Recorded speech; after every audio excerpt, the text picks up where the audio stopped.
Hello, everyone, and today on the show we have Abby Nawrocki.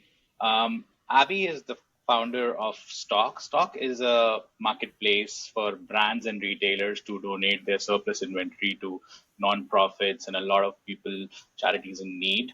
It's a real pleasure to kind of have her on the show and kind of learn about this space side of the industry.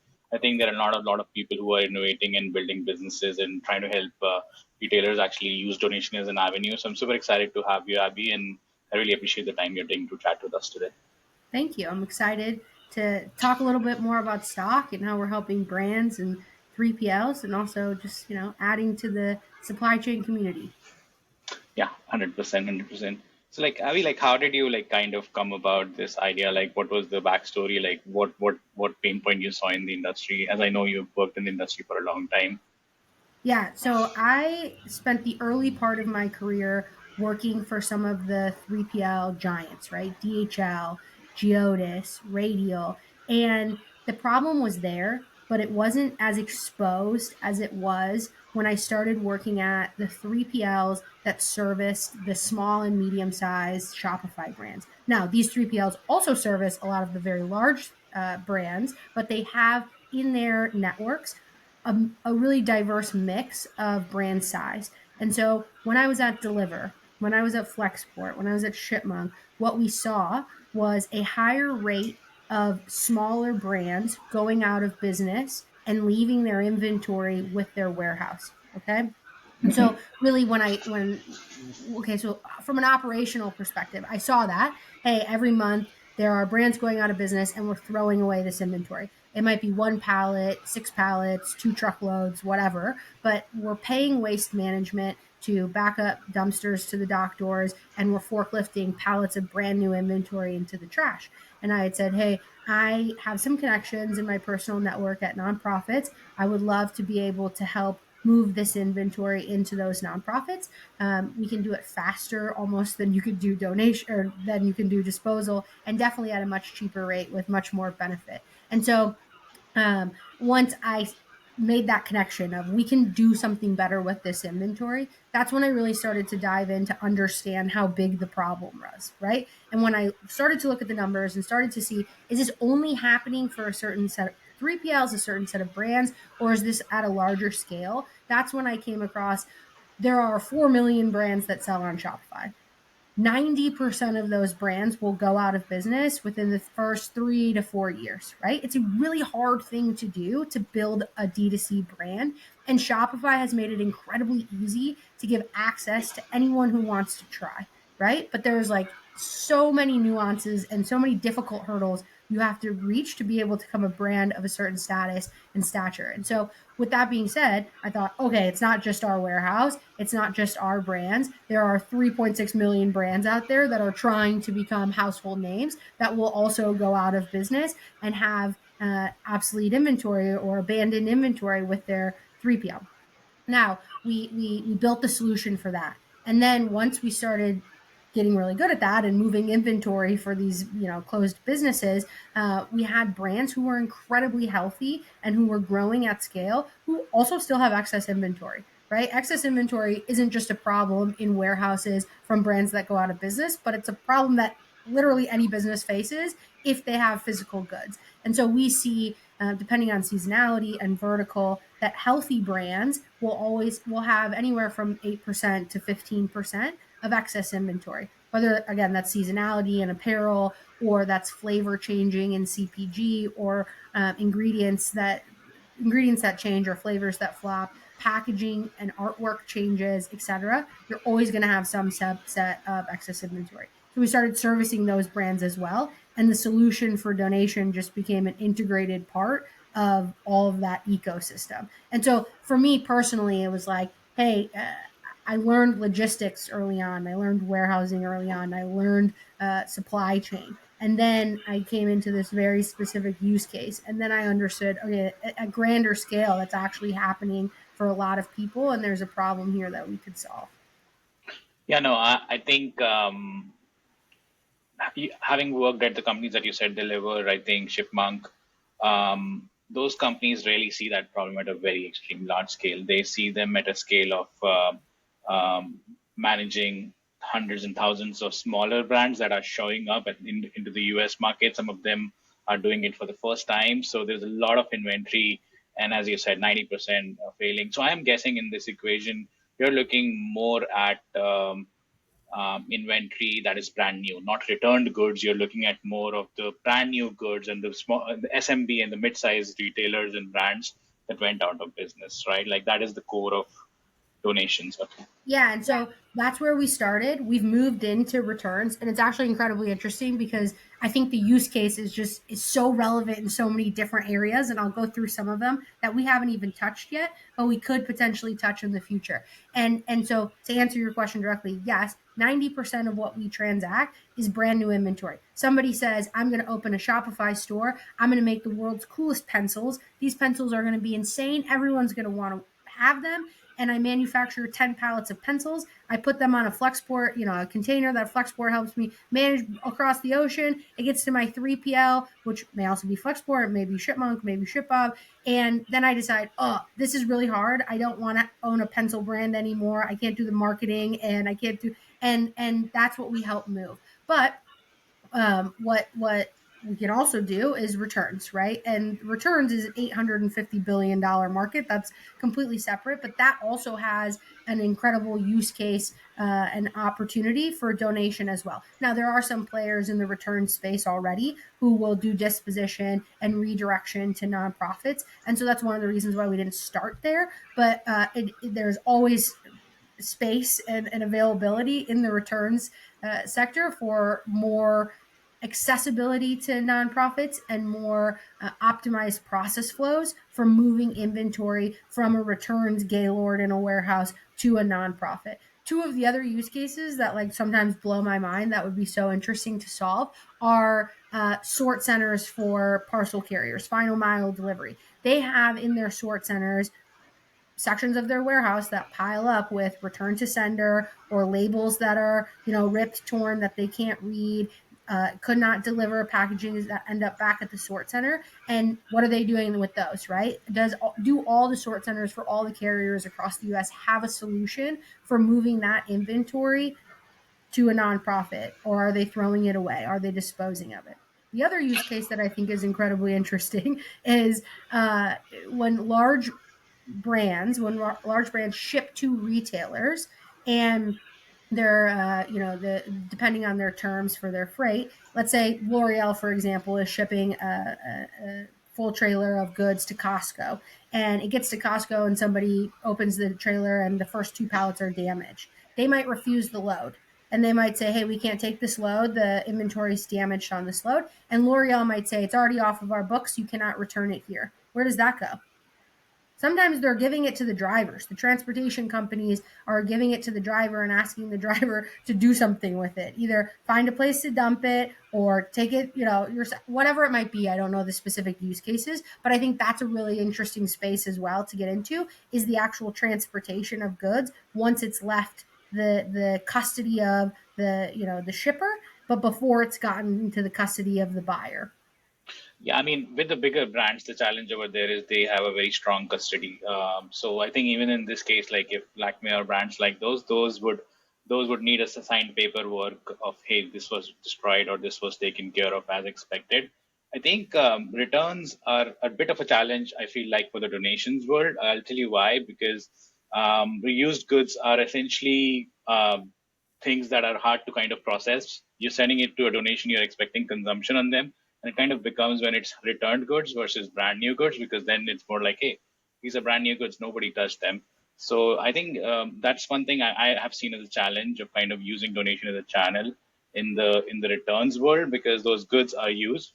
It especially works in categories like tools or like Lowe's and brands like those. But I think it kind of definitely is a struggle to kind of have returned in apparel, small appliances, small consumer electronics. But yeah, definitely, I think donation in general, I think has a lot of advantage sometimes from the recovery point of view, because even if you are donating, you're getting higher recovery. So like, how does that value proposition work from a retailer's perspective, or a brand's perspective, or a 3PL's perspective? How is the brand involved when the brand has left or has gone out of business? How do they still use the tax points, and how does that work? Yeah, and just before I jump into that, I love your thought on the returns. The other thing that makes it incredibly hard is the unit per order. Like when we're dealing with closeout and we're shipping to a nonprofit a full pallet of cosmetics that they can redistribute to their community, like that's really valuable in one foul swoop, right? Versus a return where it might be 1-2 units. It's like how do you consolidate that and make it as valuable to the nonprofit as possible? And then to your point, of course, like just because they're a nonprofit doesn't mean they're a second class group of people, and like they still deserve product that's not damaged or used. So yes, those are both very great call outs. In terms of the tax part of the situation, this is like the hottest topic that everybody wants to talk about when I'm talking and onboarding new brands, but it's incredibly complex. Let me first start by saying I am not a CPA. I am not a certified tax professional or accountant, and so I can only give my opinion. And everybody should consult with a professional before they do anything from a tax perspective. However, that being said, the variables are endless, and it's important to understand first and foremost what type of corporation you are. So the tax rules are different for a C corp versus an S corp versus an LLC, right? And how you manage your revenue or your income, and that can be super valuable or limiting in this scenario. So first you have to understand what type of corporation you are, and then you have to understand the fair market value of the goods and the good category, because certain things can be deducted at a higher rate, like a parcel of land can be deducted at a higher rate if donated than, say, toothbrushes or clothing. And so, first, what corporation are you? Second, what is the actual inventory that you're donating? What is the value of that inventory? And then you can start to create a simulation around what that tax benefit may be. Now, in the liquidation space, we see on average that liquidators will return 8 to 12% of the retail value of the goods, right? And so with donation, if you're recouping even the cost of goods sold, it's potential that you're getting more value in your tax deduction than you would be in a liquidation situation. Now, of course, you're not getting cash in your pocket, but essentially you are getting cash in your pocket, because what happens here is that whatever is deductible is deducted from your gross, from your revenue, from your income, and then you have less tax liability. You're paying out less.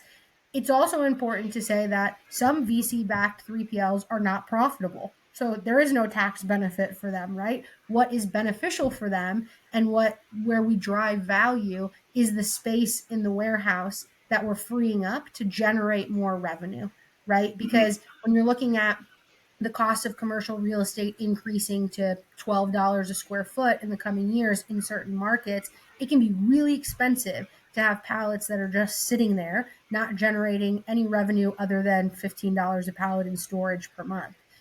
So I think we generate a lot of value. A lot of value is derived from clearing space very quickly, but also, to your point, from a tax perspective as well. Yeah, no, I mean, that's the opportunity cost, getting it out as soon as possible so that new inventory can come in. Yeah, the tax piece is definitely a little bit, I have also felt like there's not a lot of clarity, and that is why I think the hesitation to not see the donation as a channel, because somebody has to figure out the paperwork, which category, what would be the exact form and things like that, that would be have to be filled and provided. And I see that as a big opportunity as well in the industry, because as you said, it's a simulation where once you kind of figure out for this category, this is the kind of paperwork you need to do. If you're this kind of a C corp, S corp, then this is the benefits you get. I think more brands would look at it as like, all right, let me release some of the inventory I anyway have to cover my taxes. But yeah, I think the bigger, I would completely agree with that. It's the space, it's the space itself that it's taken by. And I think your estimates like 8 to 15% are, I think, amazing. I think I would say I would even add that I've seen even like 40%, 50% for brands, especially when they're going out of business, it increases and it sits for longer and longer. So yeah, I mean, donation, I One, think, is a channel which is underexplored for sure.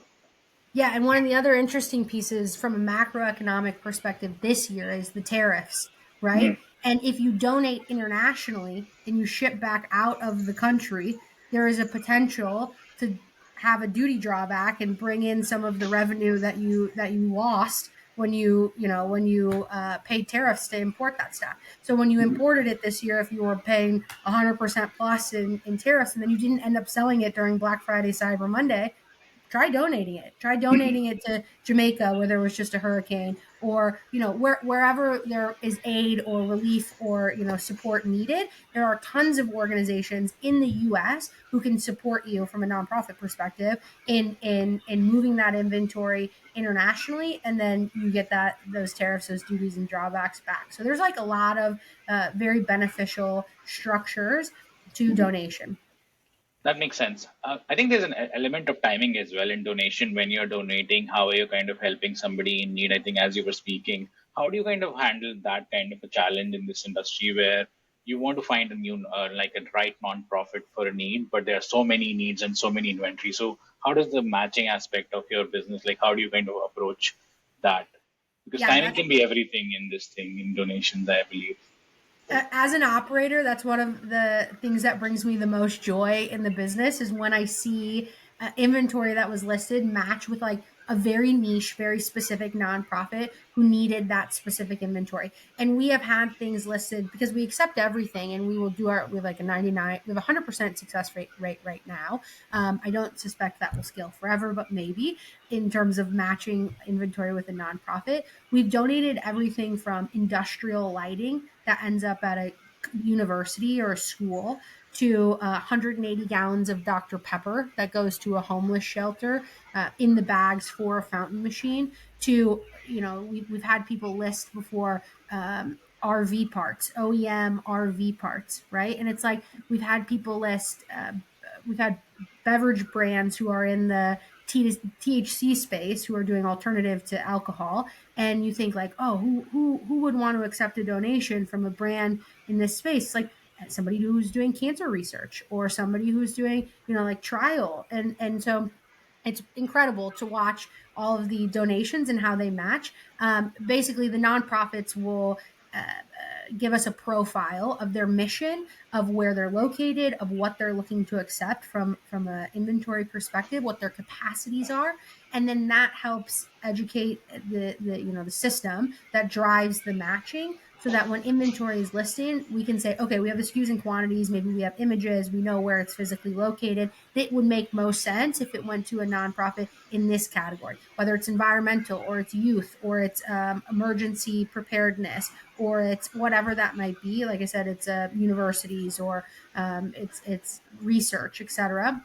We have a bunch of lab equipment right now that's going to go to Northwestern in Chicago for research. But regardless, that's what informs and does the matching. There was one great one that I always love to highlight, which was like a tactical apparel brand. Okay. And they have all these t-shirts, and the t-shirts have a pineapple holding a grenade and a banana holding a rifle. And it's like, that's not going to go to the Youth Foundation against crime and drug in LA, right? Like that needs to go to a veterans nonprofit where veterans would probably love these shirts. They probably know the brand very well, and they would much appreciate, these types of The logos. humor. So, yeah, so it's like it's making sure that's what makes it hard today, and that's what Stock is helping to solve. It's like, what's the right nonprofit for this? Yeah, no, I think we're doing something similar in the liquidation world. So I totally relate. It's very hard to find it because there's so many different needs and so many different kind of products out there. When we kind of actually look at the kind of things, and there's some cultural nuances to it. Then there are some also nuances of, hey, you can't sell jackets in Arizona. That's really not a useful Right. donation Exactly. to make. How do you like look at it from a costing perspective, right? At the end of the day, if it's the 3PL slash brand or the charity, somebody has to bear the cost of transportation. So how does that work in your business model and in your general philosophy? Like how should that work? Yeah, that's a great question. So, in terms of our revenue streams and how our models work, we the 3PLs and the brands have two options, which is great. They can either pay a monthly membership to the platform and have unlimited donations at that rate, right? or they can pay on a per unit basis if they want a use model. We see all across the board brands who want the monthly subscription because they just, they're constantly donating, or they have very small items and they donate in high quantities, and so they don't want to do pay per use. And then we have brands who do pay per use and they pay one, they use it once per quarter, etc. And then the nonprofits pay for the transportation for the goods to be moved into their network. So it's actually incredibly valuable for the brands and the warehouses, which is, we are trying to incentivize them to donate as much and not throw so much away. So they're, they should always try liquidation and donation first, but they aren't paying for transportation. The nonprofits are. This is another reason why, when we look at it systemically, we try and keep the donations as close to the warehouse that they're physically sitting in as possible. So if we have stuff in Dallas at a warehouse, we're looking at San Antonio Threads, or we're looking at Texas Wounded Warriors Fund, right? Because we want to keep the cost of transportation around $300 or $600 for multiple pallets being shipped to nonprofits who also might need lift gates, and they're in residential areas, and so costs add up. But yeah, it's a monthly membership or a per use for the brands in the warehouses, for moving inventory within 10 days, for managing all the logistics, for no cost of transportation, and then it's just the cost of transportation for the brand, for the nonprofits. They don't pay an administration fee or a percentage of the value of the goods or anything like that. Actually, that's a good way to do it, especially with both the parties kind of having to kind of part away with the inventory, having a monthly plan on the supply side, and then having just the cost of doing transportation, which is anyway expected if you procure anything for your charity. I really like the geofencing aspect of it, which is, like how do you have it proximity so that you're not saving on cost, because those can double the cost very easily as it expands.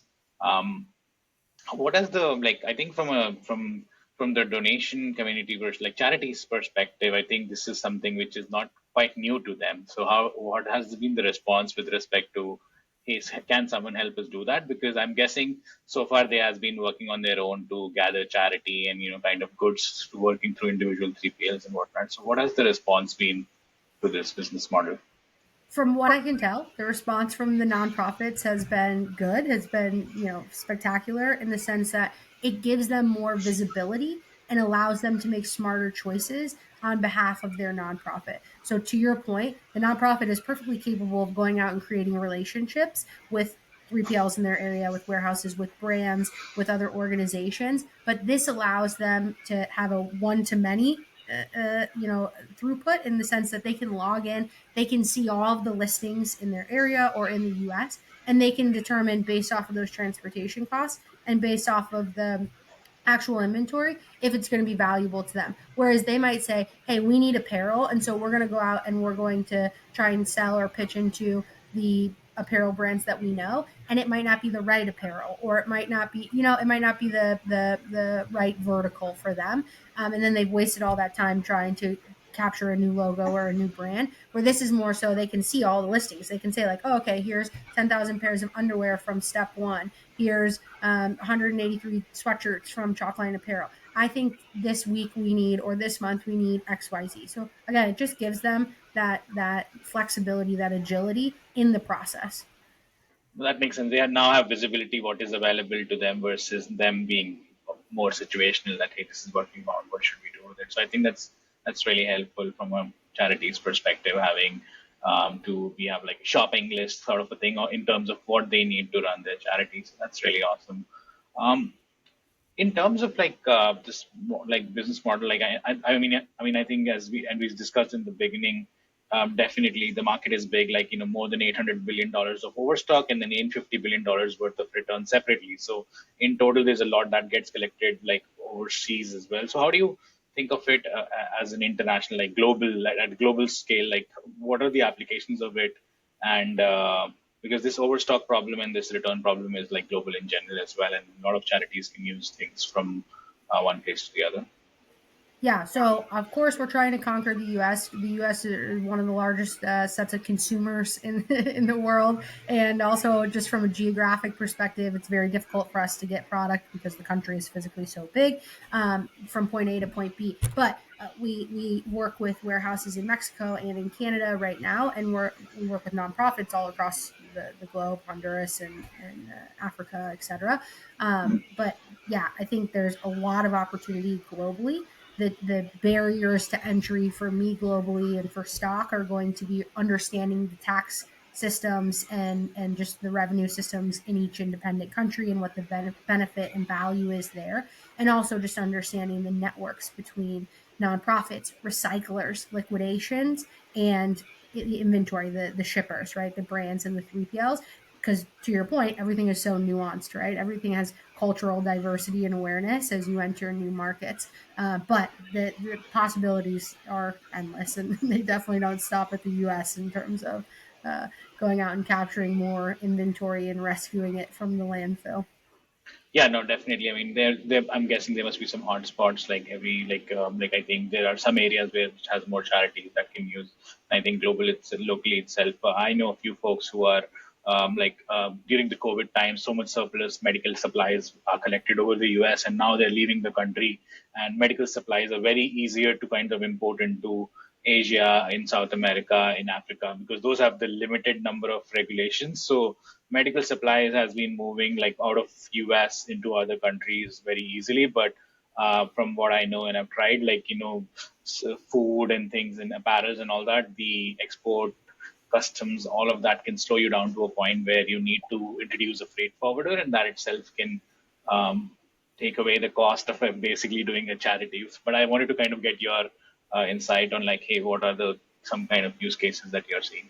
Well, what we see too in the nonprofit world, which is pretty cool, and I'm just, learning a lot about the nonprofit space, is there is a lot of consolidation at the top from a nonprofit perspective when it comes to international. And then they'll do redistribution. So nonprofits who have a really good foothold on how to do import export and how to manage freight forwarders and how to get inventory out of the US in the best way possible will do that at scale and then redistribute when they get to wherever they're going. So if there are smaller nonprofits that need help, they can usually anchor on to some of the larger ones who will support them in moving product and then, like I said, redistributing it when it gets to where it needs to go. That makes sense. That makes a lot of sense. Yeah, I mean, it's like logistic itself of any charity, any kind of movement, wholesale movement, any kind of movement. I think cross border itself kind of has its own challenges. How do you see like what like kind of switching gear and kind of closing the kind of on the problem itself? Like, how do you see like brands and 3PLs? Like, what would be the main thing they would be gaining out of donating their inventory so that they can kind of think of it like, hey, this is what I'm exactly looking to solve for my business. So, like, I guess my question is, what metric do you kind of see 3PLs and brands looking at when they're making the decision to whether to donate or not? I think for the 3PL, it comes down to a carrying cost on both sides. For the 3PLs, it's the space, and for the brands, it's the cost to store that inventory, to move that inventory, but also the cost to not be optimized from an inventory perspective across the network. All of the extra work that it adds. So, like, yes, all of the additional benefits are the branding on sustainability and the tax incentive. Those are all additional, right? The transportation, all of that. But really, the core of this is space. It's all about space and cost of that space.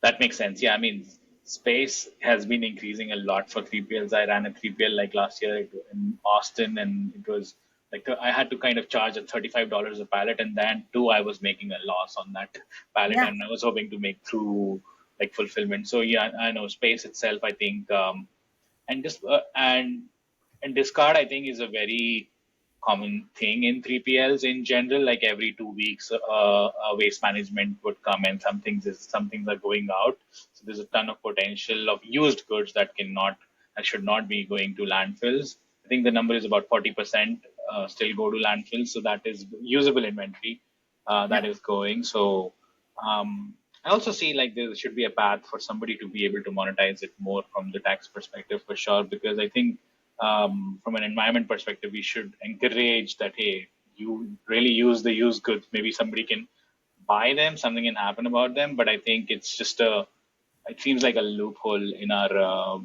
way of looking at retail where destruction is awarded. Yeah.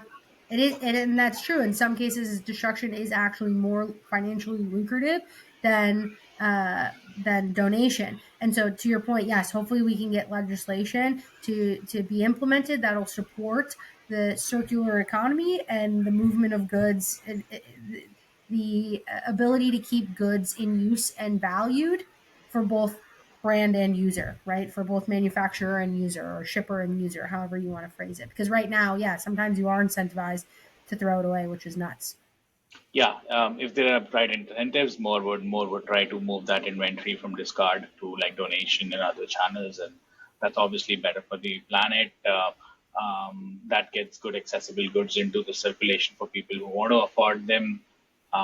E-commerce businesses are going to keep sprucing up right and left, so that Yeah. product needs to go somewhere Well, other I than. mean, Shopify made it incredibly easy to enter the market. I can't imagine what AI is going to do. I can't Yes. imagine what there we're backed by Forum VC, and there's some other really awesome companies that are coming up that literally will run your whole D2C business, not just like, oh, your Shopify store, but like your whole D2C business with AI. Like they'll do Mhm. all, all your rev modeling and all of your marketing and all of your it's like what?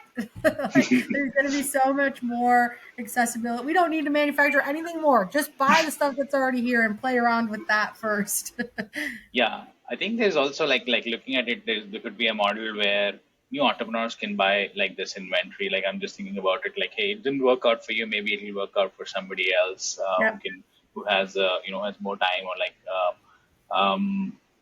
do like charities. Like I think last question from me, I think Yeah. because I've really had a good time kind of learning about the model and kind of what are the challenges and whatnot. Um, like do like donate like charities also see this as a business model, right? Like charities also have a lot of like incentive to kind of getting this inventory and being able to sell it to others and get the cash back, and kind of using that to get their objectives met, right? Whatever they want to use the inventory. So, like, do you see that as an opportunity for charities also to see that, hey, I cannot use all the things that are donated to me. I can monetize it and I can use it to basically fund my needs.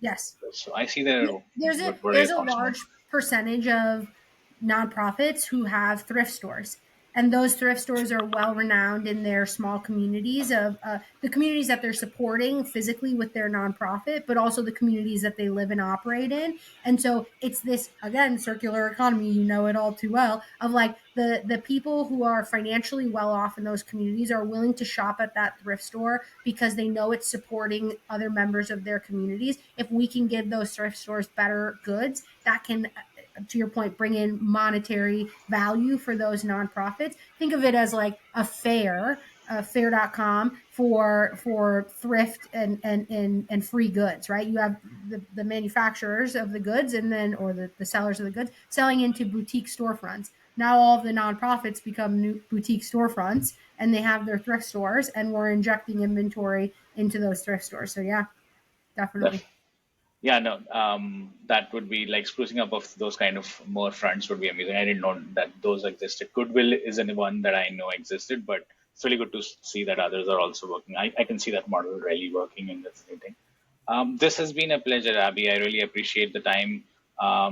Any last words from you? And then I'd love the viewers to know like how they can reach out to you and so on. No, thank you for having me. I always love, I could geek out on talking circular economy for hours. So I appreciate your insights and the questions you pose, and also like honing in on tough stuff like taxes. Like that's always a hot button question, and it's very complicated to ask. So thank you. And yes, if anyone who's listening wants to reach out, they can email me directly at abby@stockitbetter.com, or they can go to our website at stockitbetter.com.